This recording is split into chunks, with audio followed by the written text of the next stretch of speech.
Hello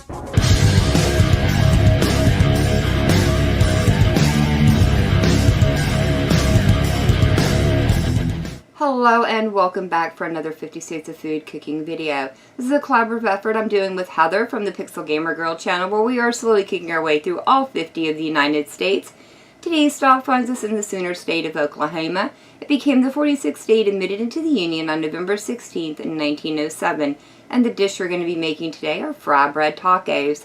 The ingredients I'll be using are some ground beef, a small onion that I finely diced, a can of diced tomatoes with green chilies in it, and a can of diced tomatoes.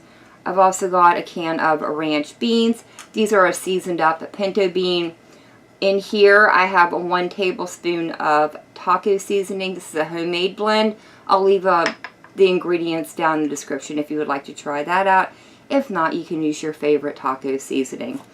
For the taco portion itself, you'll need 2 cups of self-rising flour and a cup of buttermilk.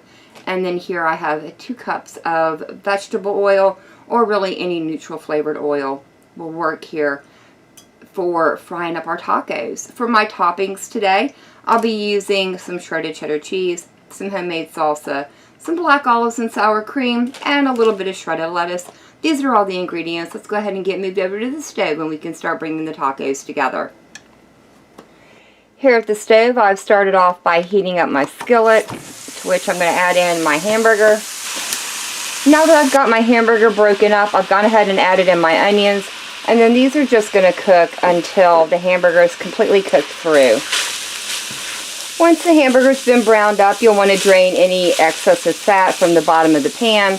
And then add in your taco seasoning, followed by the ranch beans, including their liquids, the tomatoes with chilies, and then finally the can of just diced tomatoes. These now get stirred in, and they need to simmer for about 10 minutes until some of that liquid starts to evaporate and it thickens up just a little bit. Now that I've got the taco meat simmering away over on the stove, I'm going to go ahead and start making the taco shells. And for that, it's just adding in the buttermilk right into that self-rising flour. And then this just gets stirred together. Now the recipe does say this is going to be kind of on the soft side, probably even a little bit on the wet side. So you'll definitely want a little bit of extra flour to help roll out each individual shell. Now that I've got the dough together, I've gone ahead and started dividing it into roughly 8 equal pieces. Okay, now that I have all my dough divided, I'm going to make sure I flour up my rolling pin really well. And I'll start off by rolling my first shape into a nice circular round. And then I can roll it out into roughly a 5-inch circle.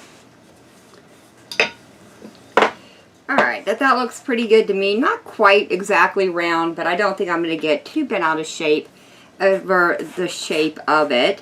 And I'm going to continue rolling out the remainder of my taco shells. Alright, I've heated my oil up to roughly 325 degrees Fahrenheit. And it's now time to start frying up our bread. You'll want to place these in gently, going away from you, and allow them to fry for about 3 minutes on each side. After about 3 minutes, the taco shell should be a nice light golden brown, and you can go ahead and flip it and cook it for an additional 2 to 3 minutes. Once you've got the taco shell browned up on both sides, go ahead and remove it from the pan and place it over on a sheet tray with a little bit of paper towel just to help drain off any excess oil. Alright guys, that was the last one. I'm going to go ahead and get all my oil turned off and everything. We'll move over and start assembling our taco. I've gone ahead and assembled the fry bread taco.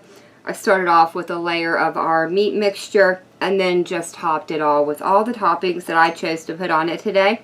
I do want to dive in here and start out by tasting just the meat and the beans that we made. I'm going to see if I can get just the flavor from that first. I must say I really do like the addition of the ranch style beans. It adds a totally different flavor profile to the taco meat than your typical everyday taco. I really do like it here. It works really well. As for the shell, let's go ahead and break into that. It's almost like a chalupa style shell, or even like a puffy taco, if you've ever had one of those. Let's get a little bit of our toppings on, plus some of that meat. There we go. Give this one a try with a little bit of everything. By itself, the fry bread tastes amazing. It's got a unique flavor from the buttermilk that I find quite enjoyable, combined with that seasoned meat that we made, plus all the other toppings. I think this just became my all-time favorite taco that I've ever made, and I will definitely be making these again in the future. But that is going to be it for me for the day. If you guys have enjoyed this video, leave me a comment down below. If you tried this recipe out, let me know how it turned out for you. Remember to check out the 50 States playlist. There will be a link down in the description to it. As always, thank you all so very much for joining me today. I've been Valkyra. I hope you guys have enjoyed, and I hope I'll see you in the next one.